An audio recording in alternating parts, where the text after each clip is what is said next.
All right, so today we're talking about Kirkin of the Tartan, and we're talking about the Scottish heritage of the Presbyterian Church, which I teach. My name is Brennan Breed, by the way. I teach at Columbia Theological Seminary. That is a Presbyterian school, a Presbyterian seminary. We train Presbyterian ministers and many other people to do many other things.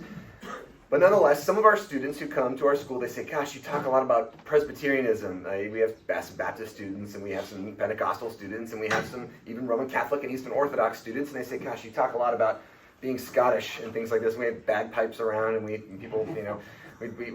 show tartans every now and again, and they say, what does this actually mean? And it really is helpful, I think, for us to be able to express what it means to be Presbyterian, what it means to be Scottish. That is to say, to come from the Church of Scotland. There are many things we could say, many wonderful things, but I do think that the thing I'll talk about today is at the centerpiece. Morning. We're going to sit on the front. There you go. At the centerpiece of what makes Presbyterianism so distinctive, because Presbyterian is part of the Reformed faith, which is a much broader faith. Many other churches are part of the Reformed tradition. There's the Dutch Reformed Church and so on. You can find these Reformed churches really all over the world.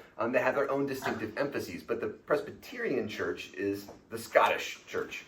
And what makes it distinctive is not its theology. That is to say, many other Reformed churches, the Reformed Church of Germany, the Reformed, they share the same theological emphases as the Presbyterian Church, which we might say is like the sovereignty of God, that God's in charge, God's in power, things like that. The primacy, the importance of the Bible. The Bible is important for our faith. Those are some things that we would share theologically with many other churches. But what makes Presbyterianism distinctive is its governance, is the way that we organize ourselves politically. And so we're going to talk a little bit today about politics, but not national politics, not the kind of politics we tend to talk about in our media today in the United States, but a different kind of politics. That is, how do we organize and govern ourselves at smaller levels, even at the level of a church? So we're going to talk about Scotland a little bit. We're also going to talk about ancient Israel, which is one of the resources the Presbyterian Church used in creating its own distinctive form of governance. And then we'll talk a little bit about what the influence that had on America, on our own country, and on the creation of American democracy. So, today's Kirkin of the Tartans, which just, Kirk is the Scottish word for the church. The Presbyterian Church is the Church of Scotland. I mean, that's where it draws its name. So, Kirk is just the Scottish church, the Presbyterian Church. So, Kirkin is like, going into the church of the Tartans. So, bringing the Tartans into the church. And these Tartans are symbols of different Scottish families or clans. So, Scotland was, from ancient times, not a unified political area. It was an area that was distributed across the highlands and the lowlands, but across these areas that were kind of difficult to unify politically because they were so dispersed geographically. It's kind of like Appalachia had all these little remote hollers and little areas that were kind of hard to unify politically until the invention of modern technology. So that is to say that Scotland had all these little broken up areas, geographically broken up areas, that developed their own individual political systems and family systems, and they developed a clan identity. And so when Scotland wanted to do anything together, they had to work together and convince each other to, let's say, go to war against the English or something. So there had to be a negotiation between clans of similar, fairly similar sizes in order to build coalitions that then would go forward. This led to a fairly, we might say, representative form of government amongst the Scottish. So there had to be coalitions. There was no one leader. If there was one leader, that leader had to convince lots of clans to go along with them. Each of these clans, by the way, has a tartan, its own distinctive design on cloth. And so they would show these tartans as symbols of the families, but also symbols of the families joining together with other families to create these coalitions that would then act together politically. So this is why this showing of these tartans is so important, but also this showing of the tartans in American churches was really started in the 1940s by Peter Marshall. He was the chaplain to the U.S. Congress, but also was a graduate of Columbia Theological Seminary, the school where I teach, Presbyterian minister, and he published this really beautiful book of prayers, and his wife, Catherine Marshall, who wrote a story about his life, wrote prefaces to the prayers. But all to say, he was the one who introduced this tradition into the churches of the United States. And he was referencing, in doing this in the 1940s, the Battle of Culloden in 1746. So this is a battle that happened between the English and between Scottish forces. You can see the Scots on the left in their tartans, the English on the right in their redcoats, probably mostly German mercenaries, but whatever. But all to say that these two forces met, and after the Battle of Culloden, it was a victory for the English. This was a Scottish revolt against England, part of the long-term effort at Scottish independence. In response to this, there was the Dress Act, which was enforced by Parliament, English Parliament, between 1746 and 1782, when Scottish people were banned from wearing their tartans or displaying them in public. Except for a few, later on there was like a carve-out for a few wealthy families that wanted to wear their tartans in public, and the English gave them that right. But there was this ban on wearing your tartans in public.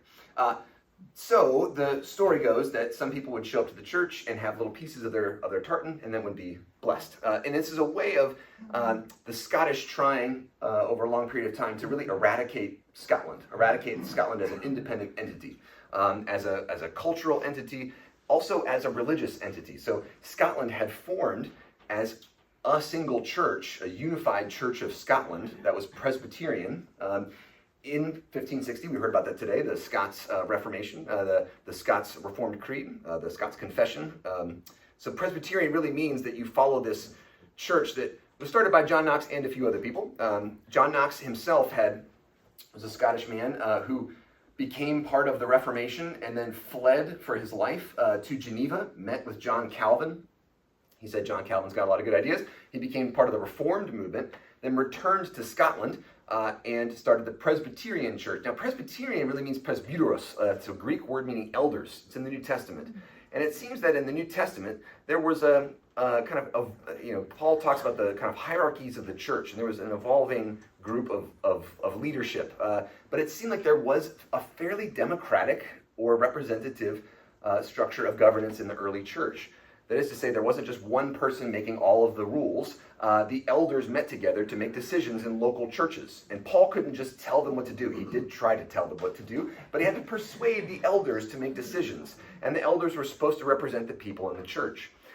So, folks in the early Reformation, like Calvin, and then later John Knox, ended up saying, this is a really good idea, because they were reacting against the Roman Catholic Church, and the extreme hierarchy that they felt was kind of oppressing the responses of faith by local peoples.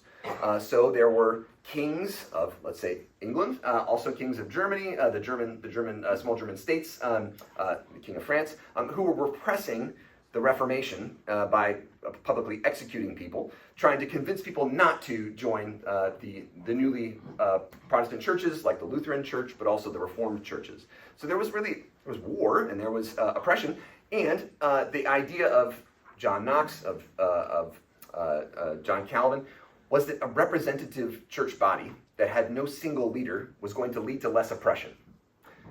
That was their basic idea. And they thought they were returning to, and their claim was they were returning to the governance structure of the early church by doing this.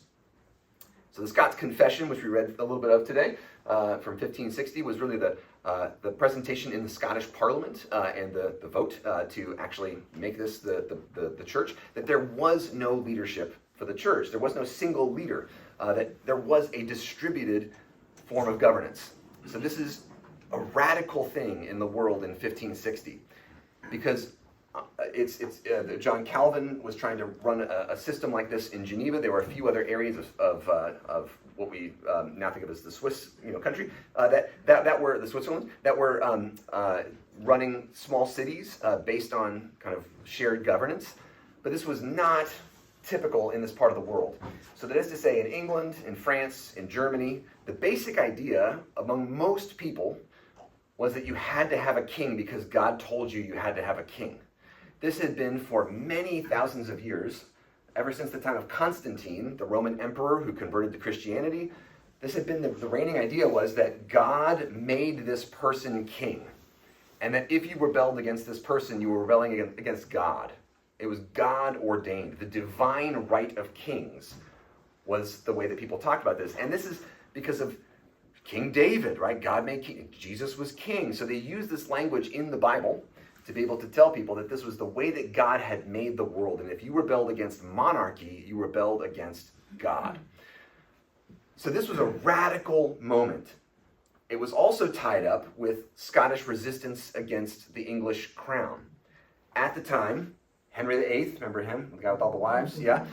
So Henry VIII had started the English church, not because he disagreed theologically with, I don't think he cared about theology, not that he disagreed theologically, he didn't agree with Luther or anything. He just wanted to divorce his wife so he could have a son. But the Pope wouldn't do it, so he split with the Pope. So he kept really Roman Catholic theology, but he just politically wanted to be his own pope. So he made the English king the head of the English church. So the Scots were trying to get away from the idea that the English ran their church.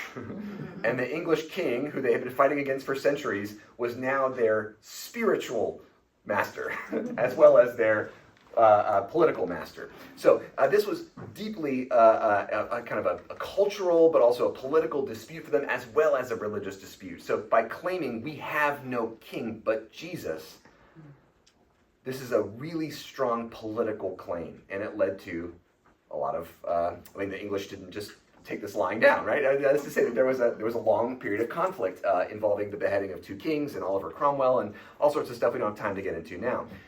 But part of why the Scottish people in particular, resonated so strongly with this idea of shared governance was that they found another part of the Bible that disagreed with the idea that you had to have kings.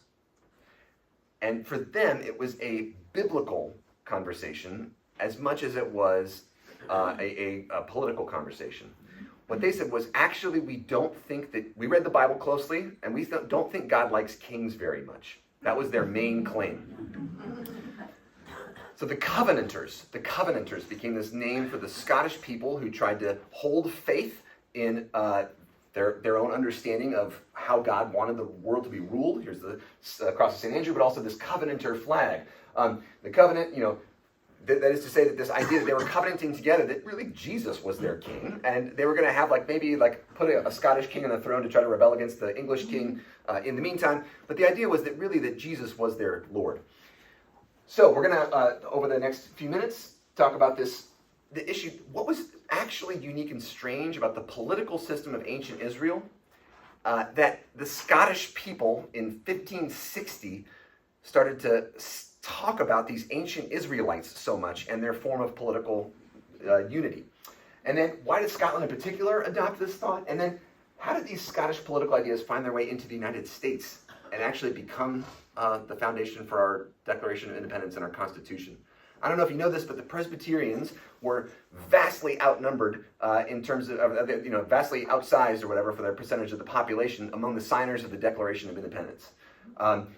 The British, actually, at the time of the American Revolution, called it the Presbyterian Revolt, or the Presbyterian Rebellion. That was literally the name, because they said these are the Presbyterians who are doing this, not the good Anglicans, not the good Episcopalians. They recognize the English king as their lord, but these Presbyterians never do. And the Presbyterian ideas were getting out and getting around. So we're going to talk about that a little bit. But first, we're going to step back to the ancient Near East, to ancient Israel. Now, I've said this before, I'll say it again. Ancient Israel is an ancient Near Eastern people. They're part of a broader culture that really runs from Egypt through what we call the Fertile Crescent up through the Levant, or the Eastern Mediterranean seaboard. This is places like Lebanon, Phoenicia, the Arameans or the Syrians. These ancient peoples were very similar. We heard about Moab this morning. Moab and Ammon and Edom. All these kingdoms were very similar in terms of their culture. They were very similar culturally. So the people in Egypt knew stories from Canaan. The god Seth from Egypt, that's actually Baal, the storm god you might have heard from the Bible, right? They literally borrow gods and they share stories. So they also share stories with what we call Mesopotamia, the land between the Euphrates and the Tigris rivers, which included Babylon, and included the cities of Sumer, the ancient Sumerian cities, but also the cities of Assyria. So the great Assyrian empires, the great Assyrian kings, and you'll see that they're remnants, like in many museums around the world, these kind of proud monuments that they built. So little Israel was sandwiched between two major empires, Egypt and these major empires of Mesopotamia. And really the cultures of these kingdoms here in Egypt and here in Mesopotamia dominated this area in between. So the people of Lebanon, Phoenicia, Israel, Judah, Moab, Ammon, they were always being, this is a land bridge between these two major empires that were always fighting. So Judah and Israel were never strong. They were always weak, actually, compared to their rivals. Egypt was always stronger, and Assyria was always stronger than them.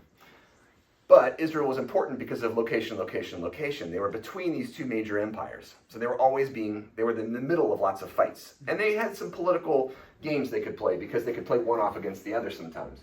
But nonetheless, this is the world that they lived in. And in that world, the major political system was monarchy. This is just how they thought the world was organized. And they said too, these ancient Egyptians, ancient Babylonians, ancient Assyrians, anyone from Mesopotamia, these folks had stories about the world that they told themselves, their creation stories. And the creation stories always ended up saying, and the gods made monarchy, and that's why we have monarchy today. That is to say, the stories, the religious stories that Egypt tells, that Mesopotamia tells, are about keeping order in society. And they're trying to make you see, like, God made the world so that you have to have kings. So that you have to bring your tithes to the temple, and the king and the high priests get to share in your wealth. And they feed the gods with your wealth, and then the world is complete and whole and good. The gods aren't mad with you. That's the story that they all tell about the world. The idea is you have to be nice and play nice with the king, and you have to bring your tithes so that the world stays ordered and structured, and so that it doesn't fall into chaos. That's the story that they tell the world. So the other story that they tell, this is Pharaoh right here, this is Ramses II, and these are the foreigners, the rest of the people in the world. You need protection from all these other peoples who are trying to kill you. So Pharaoh will kill them for you, but you need to give Pharaoh lots of money for that, and give Pharaoh, make sure that your kids go, fight, That is to say, you have to give Pharaoh lots of things to sustain Pharaoh's ability to protect you. The Babylonians said the same thing. This is the story of the world. The other story is that the gods made the world in the shape of a pyramid. They made it like this on purpose because if you're going to have one person on top who's giving all the food to the gods and all the wealth to the gods, really they're keeping it themselves, but they didn't tell you that. That is to say, they need to have lots of people on the ground doing all the work for them, that they can give these nice things to the gods. So there's no poverty in the ancient world. Poverty is a condition that's bad. You should get out of it. You shouldn't be there. That's just not an idea in ancient Egypt. The poor. They don't have this idea. If you don't have much stuff, that's the way the gods made it. You don't have much stuff because you're giving your stuff to the king so the king can give it to the gods. This is the order. You have to accept this. That's the way this is the stories that they're trying to tell you. Now, ancient Israel, this is by the way, the 9 bows. These are King Tut's sandals. King Tut literally had pictures of foreigners bound, like tied up, and these 9 bows symbolize the powers of the other countries around them. They had this symbolic number of 9 other countries that were trying to fight you. But King Tut would symbolically walk on his enemies, right? The other peoples of the world and so on, right? That's how they saw these other people out there to get, it's a zero-sum world. If you want something, you have to take it from someone. If they want something more, they have to take it from you. There's no new technology. They're not waiting for AI to make them richer or something. I mean, it doesn't happen, right? If you want something more, if you want to get richer, you have to take it from someone else. So that is to say that this is just the world that they think they live in. There's another political system that really in this time and space is only operative in this in-between space, that land bridge I showed you between the two major powers. And these folk live in broken up hill countries. Sound familiar? Broken up little pieces of hill country, right? Yes. So these areas here between Egypt and Mesopotamia, and you couldn't just walk through the desert. There's too much desert in Jordan, basically. You can't just walk between. If you wanted to go between Egypt and Mesopotamia, you had to walk through Israel because that had water in it. It had not much. They had some water in Israel. They didn't have any water in the desert. So you have to go up the coast and then down the rivers. So this is the land bridge between these two spaces. And this land bridge was hilly. It's mountainous. If you go to Israel today or West Bank, you'll see that there's lots of mountains all in this area. Mount Carmel right here kind of disrupts this whole area. So there's this tiny little pass. It's called Megiddo to get between the mountains. But all to say, you could go up the river, the Jordan Valley as well. But there's these very few paths that you can take to get through this area. And this area here is all these really high, broken up hills that are kind of hard to farm.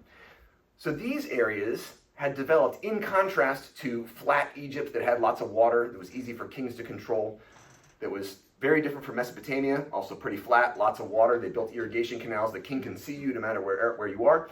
This area never really developed strong kingship patterns, except for in some valleys. There were a few valleys that had nice farmlands that people could have nice kings. But this area was typically a clan-based area from perpetuity, as far back as we can see. So as far back as writing exists, we can see that these folks sometimes have kings, but those kings look really weak. And those kings have to always negotiate with these clans to get anything done. So the clans have a lot of power in this area, and really this area only in the ancient world that we can see. In this part of the world, that is.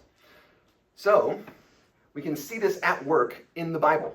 Ancient Israel thought of itself as primarily a clan-based community in which elders from the clans had to negotiate with each other about any decision that was made. And we can see a story in Exodus. After the Exodus, they come out. Remember, Moses tries to lead them. Moses tries to become like the king, basically. He's like, tell him what to do, and he like runs out of energy. He's like, I can't do this, right? And so then Jethro, this guy who's like a wilderness nomad guy, they don't have kings that wander around in the wilderness, right? Jethro says, well, do what we do. We have all these elders that get together, and like we basically elect elders of people that we think are, reasonable people, and they get together and they have to hash things out. And so Moses chose capable people from all those, in this case, gendered as men, but we'll see that women become important in Israelite distributed leadership pretty soon after this. From all Israel, it made them heads over people as leaders of thousands, of hundreds, of fifties, and of tens. So you get this like leadership structure. There's like a person selected for every 10 people that represents them to then a group of 50, and then represents them to a group of 100. That is to say that you have this kind of democracy, representative democracy. And it seems to work all right. And then even when Joshua comes along, so is Moses king? He's not really king. He sort of acts like it a little bit sometimes, but he's not really. What's Moses' job title? He doesn't have one. Isn't that weird? Moses is just a Moses. And then he has a Joshua. He commissions Joshua. And actually in Numbers it says he commissioned Joshua as a, and then it just doesn't say anything. There's no word there. He commissioned Joshua as a, and then Joshua, because what is Joshua? What does he do? He's just a guy. He's like a general, maybe you think about calling, but he makes decisions for them sometimes, but he has to negotiate with all these people. He's just a Moses guy. And then when Joshua dies, he just tells you, okay, now you're on your own. You're just a bunch of clans that have to negotiate with each other. But yeah, so when Joshua is about to die, he summons all Israel, including its elders, leaders, and judges and officers, and he said, no, I'm about to die. But this is to say that Israel really is a group of people that are represented by some of their elders. That's how they see themselves politically. And even when they make kings, when they start to make kings, the kings have to negotiate a covenant with the people. So Samuel, the people want a king. Samuel gathers all the people together, all the elders come together to negotiate with Samuel about kingship. The reason they say they need a king is that the Philistines are attacking them, and they don't have a good enough army. They want that big, nice army, and to have a nice army, you got to have a king, and you got to have someone who takes taxes and hires soldiers. So they actually want a king, but they have to gather together to negotiate that. And even when they get kings, they have to negotiate these kings. Okay, so in 1 Kings 16, this is kind of a funny story, but there's a civil war in Israel, and it says that there's all this fighting. There's two different groups of people. Omri is a general who's fighting against another guy named Zimri. These two guys are fighting over who's king in Israel. And it says that the people of Israel, this is verse 21 here, the people of Israel were divided in two parts. Half the people followed Tibni, son of Ginath, to make him king, and half followed Omri. The people who followed Omri overtook the people who followed Tibni, and then Omri became king. So that is to say that people are like, it's not going to let national election. Who's going to be king? There's more of us. Well, our guy becomes king. So that is to say, this is a really strange way. Ancient Egypt did not talk about its kings becoming king through mass vote and like national conversation or even fight. This is not how Babylon wanted to talk about its kings. Later on, King David and his descendants, they don't want you to elect kings. That's a weird thing to them, right? That puts them in a hard position. But nonetheless, Israel's got this idea that they elect their kings. Even David. 2 Samuel 3 says, it was when David became king, all the elders of Israel came to King David at Hebron, where David made a covenant with them before the Lord. Now, covenant sounds like a super theological word. It sounds like it's a religious thing. In the ancient world, it was not a religious thing. A covenant was, in fact, had nothing to do with religion. It was just a business deal or contract or a peace treaty between two kings. So David had to sign a contract to become king, in which his abilities and powers were limited. They had to negotiate this, right? David was like, okay, so if I become king, I get to do this. And they say, no, you have to do this, and we get to call you on this, and you have to ask before you do this. Does that sound a little bit like something in, English history, right? This is like a Magna Carta a little bit, right? This is, again, highly unusual. Egyptian kings didn't have to do this. Babylonian kings didn't have to do this. This is very strange, but it's because ancient Israel thought of itself as primarily a people, not as subjects of a king. So this is a radical thought. The people. There's a word that occurs throughout Genesis and Exodus and Leviticus, Numbers, the people of Israel. I just read it to you a couple times too, and when the people come together to crown David as a king, the people crown Saul as king. This is a radical word. There was no word in many ancient languages for the people. In Israel, there was no word for the people before they made it up. The word for the people in the Bible is the word for grandfather. Whenever you see the people, it's actually the word grandfather. They had to use a word, take it and redeploy it to mean something else, to mean grandfather. That means grandfather, to mean people. Because there was no word for it. Why was there no word? In ancient Egypt, did they want you to talk about yourselves as the people? We the people. Does Pharaoh Ramses want you to think of yourselves as we the people? No! That's a dangerous idea for them, right? Does the king of Mesopotamia, does the King Sargon of, does he want you to think about yourself as the people of Assyria or the people of Mesopotamia? No. Because then you can start to organize yourself, right? Instead, kings of Egypt, of Babylon, even the kings of Canaan, never called their people the people. They would talk to you and say, my subjects. That was the word. There was a word for my subjects, but there was actually no word for the people. So they invent the word the people, and they really kind of invent this political idea that they are a people. They are not subjects of a king. This was, again, a radical political idea in this world, and they use this idea of covenant. So they take this idea of covenant, and they redeploy it. Covenant was, again, just a business deal. This right here is the world's oldest contract to make beer. This is from ancient Sumer. And the guy's talking to, he basically is like, I'll take this much grain. And this guy was a priest at a temple. That's where they made beer in the ancient world, at least mostly. And this kind of big amount of beer. And he says, I'm going to take all this grain, I'm going to turn it into a lot of beer, I'm going to give it back to you, and pay me money, right? This is the world's oldest peace treaty. This is from before Israel existed. This is found today in Istanbul, in the Archaeological Museum. But it is a peace treaty between Egypt and the Hittites, an ancient people who lived in what's today Turkey. The world's oldest peace treaty that we know of. And these were contracts or covenants. This is what a covenant was.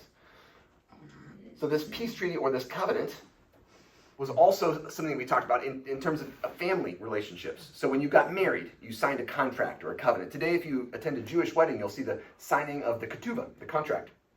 And this is actually the moment they get married, is the actual signing of the contract. This is a very ancient idea. If you read the Old Testament, they don't have wedding ceremonies for most of it. Isaac doesn't get married in a big ceremony. They literally just signed a contract, they were done. Some people might want that today in terms of how much weddings cost, but nonetheless. But this idea that a contract that you'd have to adopt a child, which was pretty common in the ancient world, or to get married, you'd sign this kind of contract. And you'd have you'd say things. You'd say, I'll do this and not do this. Wives could literally stipulate in their contracts what they wanted to do and didn't do, or what they would bring to the marriage, and what they would leave out of the marriage, what they'd leave their husband over. That could be part of this contract. It could be negotiated.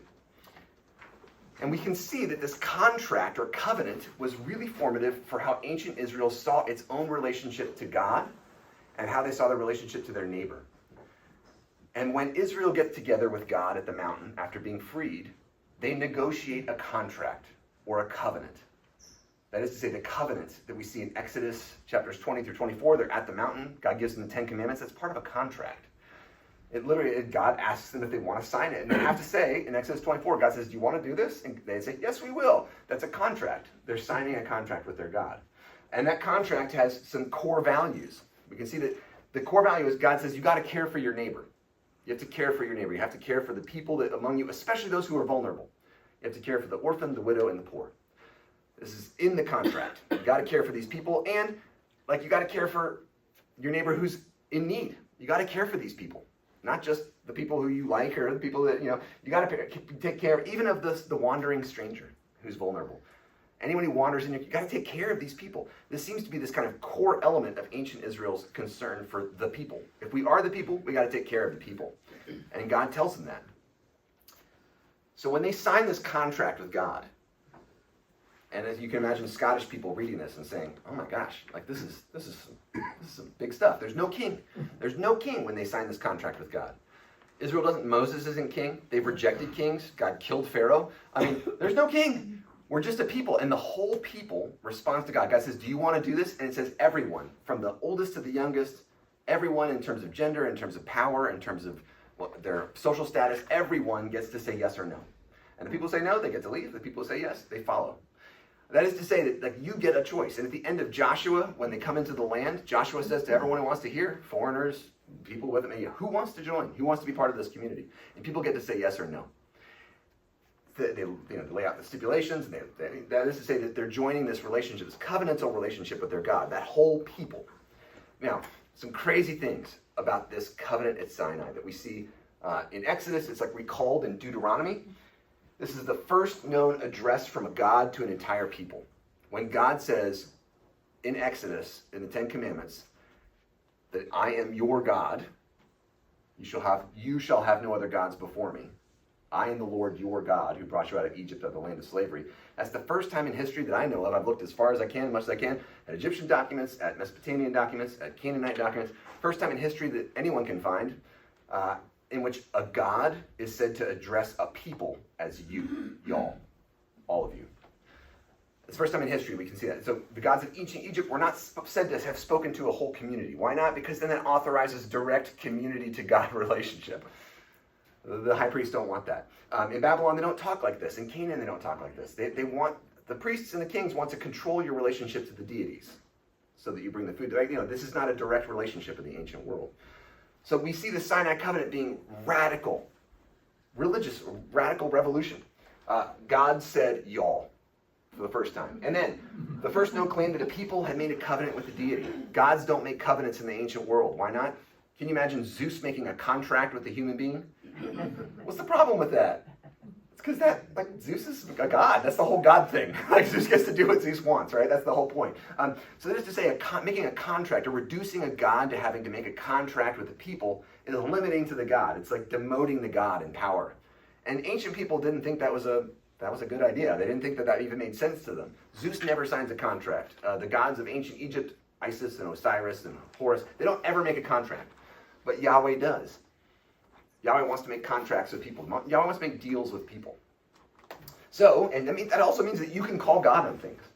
Like in the Psalms, they say, God, I got a problem with you. You said you'd help, and you're not here to help. And what they say in those times is they say, I have a reeve, or a contract dispute. It's sometimes translated controversy. Whenever you see controversy in the Old Testament, that's a contract dispute. That's suing for breach of contract. Like the people are literally saying, God, I got an issue with you. I'm going to take you to court. And they assume that God actually responds to this. You can call God on things. And this is because of this contract that Israel has with God that through Jesus we are brought into. So they also in this Sinai covenant, there's no priest or official religious hierarchy mentioned in Exodus. Exodus doesn't talk about Exodus 20 through 24, the contract, the covenant, doesn't talk about priests. This is before priests. This is pre-priest. There's no, priests don't mediate and again, if you're Scottish in 1560, you're like, ooh, I like this, right? Yeah, this is making some sense, right? And then the covenant binds the people to God, not a king or a priest or a prophet. Again, you can see how John Knox is reading Exodus, and he says, oh my goodness, I didn't see this before. This is new for me. And also this means that I don't have to go through the King of England. God didn't put the King of England on the throne to be my mediator. That God has mediated, and there's no one person in Scotland who's supposed to be the mediator. You can't find the right person. There is no right person. We are the people. And so this idea of we the people really starts in Scotland. It's like rebirthed in Scotland in the time of John Knox. This idea of there is a we the people. And it's from this rereading of Exodus. We can also see this political side of this, right? So this is the Exodus. The book of Exodus is the first political document for a people that talks about a people as a people by the people. Again, radical. The first political speech and contract by a people. Peoples don't make contracts in the ancient world. Individuals do, groups do, but there's not, like the people of Babylon never make a contract, the people of Egypt. Except the people of Israel, they made a contract. And think about what this does to you politically as an ancient person. Like we can, as a body, make contracts with kings, with gods. Yeah. So I say gods because in the ancient world, a lot of them thought there were lots of them. We know that because the prophets got mad at them for that. But nonetheless, this idea that this is the first combination, this covenant in Exodus, there's laws in there too. So kings made law codes and gave out law codes. And you didn't get to do you get to negotiate with Georgia over the law code? No, the state of Georgia tells you what the law code is, right? You can elect representatives that might change it at some point, right? But you don't get to negotiate the law code. But in this contract, the covenant, inside of it, there's a law code. And the people, the understanding is they've got to negotiate some of this law code. That is to say, the law code. And so Moses brings up some problems with the law in the book of Numbers twice. In Numbers 9, Moses says, there was a problem with the Passover law that you made. And God says, nice catch. And God fixes the Passover law. Not kidding. And you can read that in Numbers 9. And basically, there were some people who got left out for no reason. And Moses says, you left these people out. And God goes, good catch. And then there's a group of women, the daughters of Zelophehad in Numbers 27. And they say, just because we're women, we're written out of inheriting land. That's not right. We're women. Why would you? Just because we're women, we get written out of inheriting land? And they bring this to Moses. Moses says, good point. And Moses brings it to God. And God says, good point. And then God changes the land inheritance law so that women can inherit land because these women asked about it.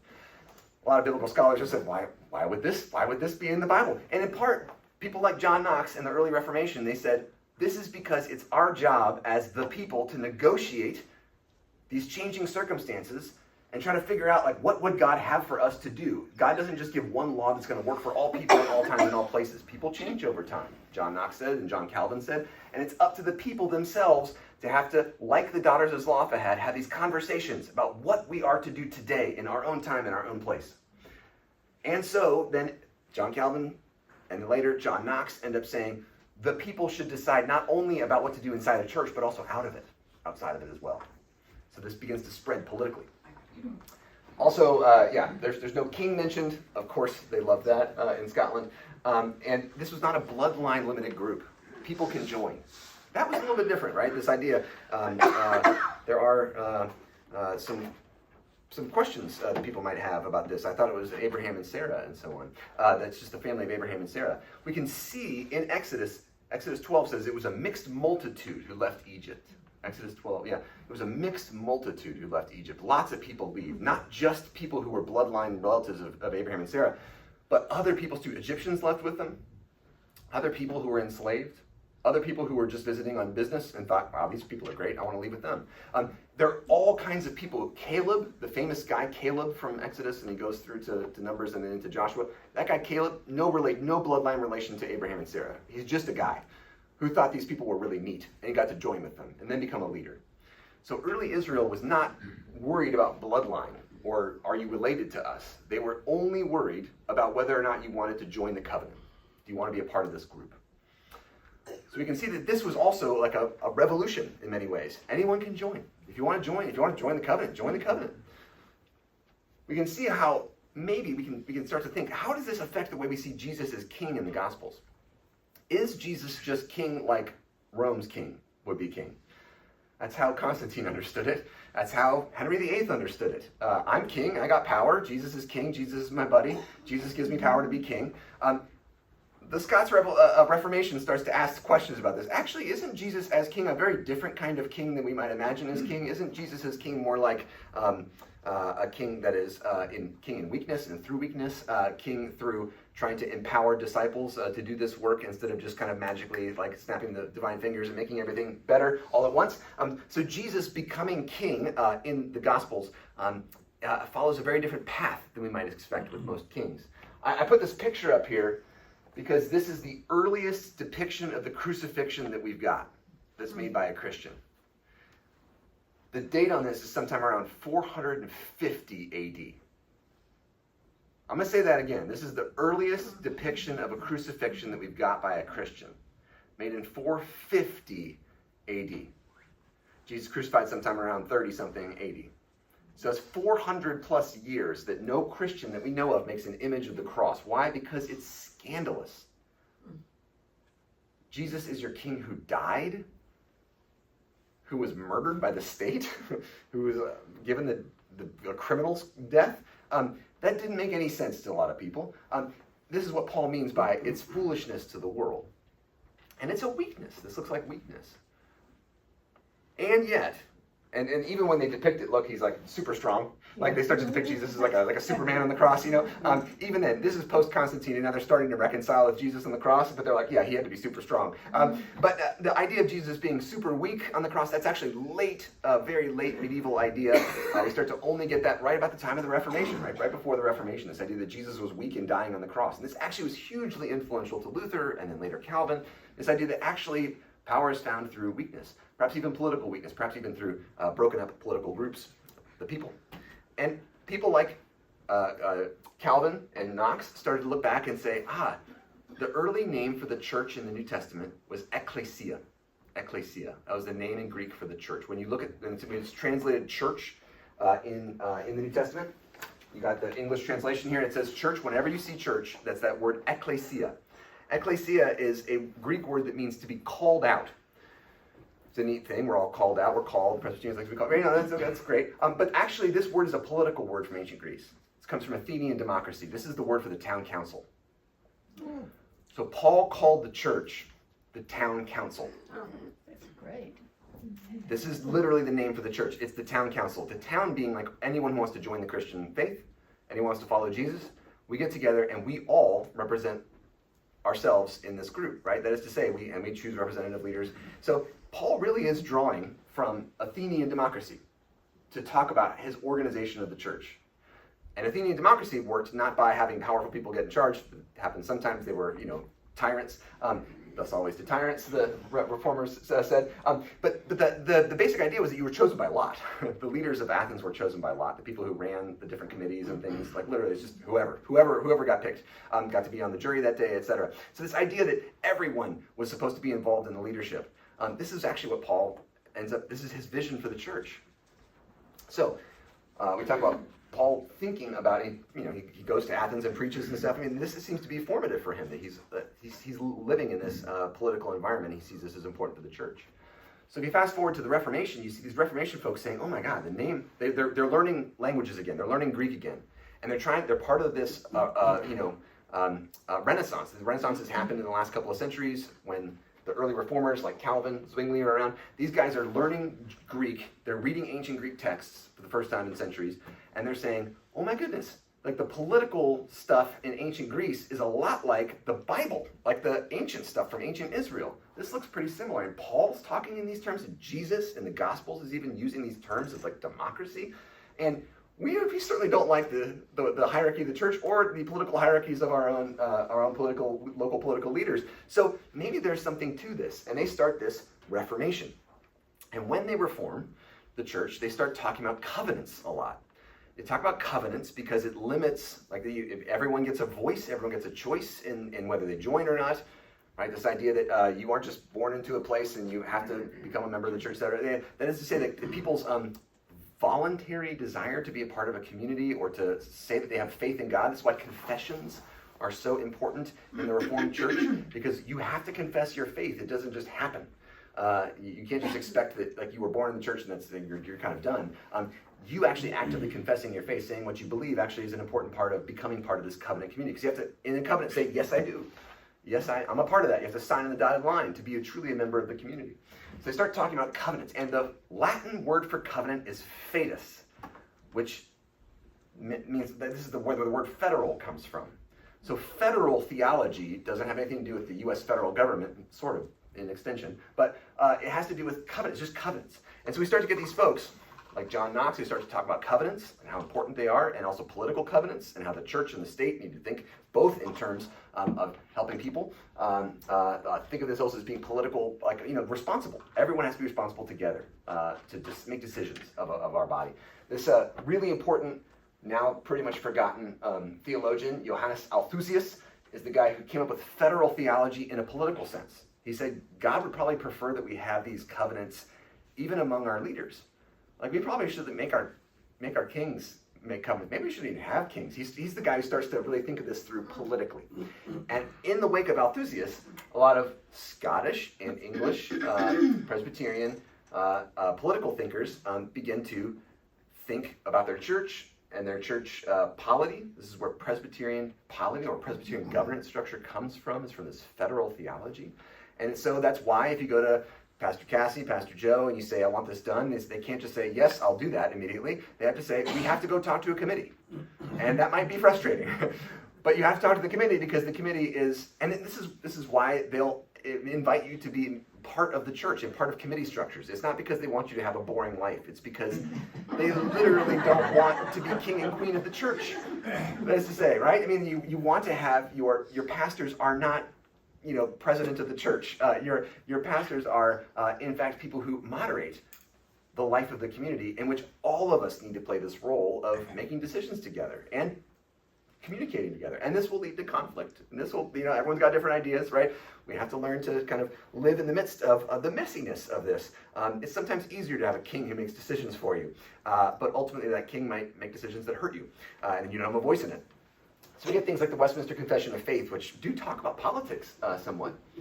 And then we start to get people who start to arrive in what becomes the United States, and like the Mayflower folks, when they land, they make a covenant immediately because they're part of this federal covenant theology. And they say, we do by these presents solemnly and mutually in the presence of God and with one another covenant and combine ourselves together into a civil body. We the people, right? A civil body politic. We are a political civil body together. And we make this declaration. No king makes this for us. For our better ordering and preservation and furtherance of the ends aforesaid. We start to get, throughout American life, these covenant groups. And so I love showing this. This is the Bell Ringers Covenant of 1750. When Paul Revere was a little kid, his local church, the Old North Church, his local congregational church, the kids who had to ring the bells got together themselves. He's like 14 years old. And they had to sign a bell. No one told them to do this. They made themselves a bell ringer covenant about how faithful they were going to be to ring the bells, right? And this is literally the church where they ended up putting the 1 lamb, 2 sea, right? So that is to say, he knew that steeple pretty well. But I love that these 14-year-old kids are making covenants with each other about how to ring the bells on time. And they're going to be faithful and show up. But this stuff starts to pervade the civil society and the religious society of what becomes the United States, right? The colonies. When Thomas Paine writes Common Sense in 1776, he writes this in January, February of 1776. Nobody believed that there shouldn't be a king. I mean, very few.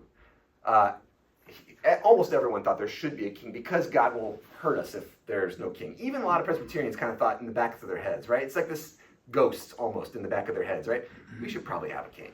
I mean, God might get mad at us, right? It's almost like superstitious. God might get mad at us if we don't have a king. There was very low support for declaring themselves independent of the king in 1776 in January. Thomas Paine writes Common Sense, published in February, starts to take off. Really what common sense is, it wasn't common sense at the time, but he wanted it to become common sense, and it was that you don't need a king. And almost all of this is just reading the Bible. This is almost all biblical commentary. And he's just going through precisely what John Knox went through. He's just reading John Knox and then writing it down.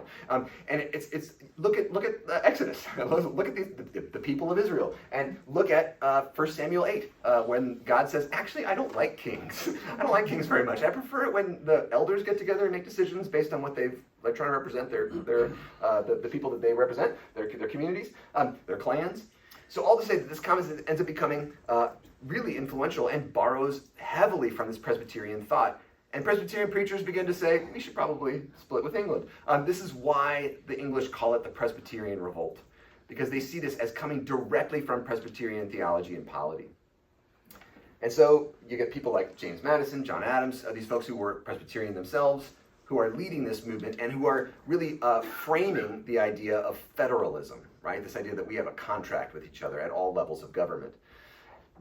And this idea of a community, a beloved community, which America has struggled through at certain times, how to figure out how to be a covenant community. And there are times and places where we've failed. But there are also times and places where people have asked us to be our better version of ourselves, often by relying on this language of community contract. So Martin Luther King Jr. talks about the beloved community. He's literally drawing that directly from this idea of federal theology. And you get people like Abraham Heschel, who's here joining with Martin Luther King Jr., who led many of the Orthodox and conservative Jews in the civil rights movement to ally themselves with Black Americans for advocating for rights, especially in the South. You see Heschel here and King joining hands, and Heschel was talked about how the beloved community meant so much to him because of his covenantal identity in ancient Israel, being part of the people of Israel. So this language has resonated throughout American history as being really, really important at pivotal moments. And I just want to point out that today I hear less and less of that language from both sides of the political aisle. I hear less and less of that language of being the beloved community. Less and less of our shared civil heritage in this idea of being the people of the United States of America. I hear a lot more about how people want to break things apart, or they don't see their neighbor who has differences than them as being part of the same community. Just want to point out that being the Presbyterian Church, we might have something to say that is very specific. Our Kirkin of the Tartans today might not be about hiding who we are in secret, but there might be something powerful about this idea of the Tartans today. I'll leave us with George Packard's quote. This is a book called The Unwinding. It follows kind of 50 years of American history. But Packard's, when he talks about this book, he talks about the book's theme is there's this kind of an implicit unraveling of a contract. It said if you work hard, you're essentially a good citizen. There'll be a place for you. Not only an economic place, you'll have a secure life. Your kids will have a chance to have a better life, but you'll also be recognized as part of the national fabric. Packard says American institutions formally underpinned this contract, including locally owned businesses, unions, public schools, and we could say churches too. The void left by the decline of many key institutions was filled by the default force in American life, organized money. We can say, like in American life, we can see like church attendance is declining. It's not just us, right? The Ruritan Club is declining. Again, the Kiwanis Club, like all of these public institutions that welcome people in for the sake of trying to better our society. There's a lot of decline happening in all areas. Any organized community that's a voluntary association, people like voluntarily join. Now, I think there's a lot of reasons for this that we can get into. But ultimately, what I like to say is I do think the church, and especially the Presbyterian Church, has something to say, something to speak into this moment about what it means to be a voluntary community. It's organized by a covenant that makes us into a people that are all loved by God. I'm going to end there. Take questions, but I know you all some folks got to get ready for church. But I'm happy to stay after. I hope that. So happy Kirkin of the Tartans. Hope we're a little more clear on why it is we hide our tartans and then show them. Yeah. Questions, comments? Yeah. Question. What was that word Berit that was to the side? Thank you. Yeah, I was going a little fast because I saw time. Yeah, but yeah, Berit. That's the Hebrew word for covenant or contract. Is Berit. It's the which word? Berit, Hebrew. This is the Hebrew word for covenant or contract. So whenever you see covenant in the Old Testament, it's this Hebrew word Berit, which if other peoples, like other peoples in the area who weren't Israelite, they had vaguely the same language. So Canaanite people spoke the same language as Hebrew. It's little differences, kind of like British English and American English. And they would have heard that word. They used that word too. And they would have said, that means contract. What do you mean you made a contract with your God? Or your whole people made a contract? It would have been radical to them. But so this word would have only been a technical kind of business word or political word, not a religious word in the ancient world. Yeah, question two. You had a display on the Scottish clans. Yes. And does that particular clan idea, does that precede Christianity in Scotland? Yes, I think it does. I'm not an expert on Scottish clan history, but maybe some of you are. If you are, please speak out. But I do think it precedes, based on what I know of Ireland, I think it precedes here it is. Here we go. Yeah. There's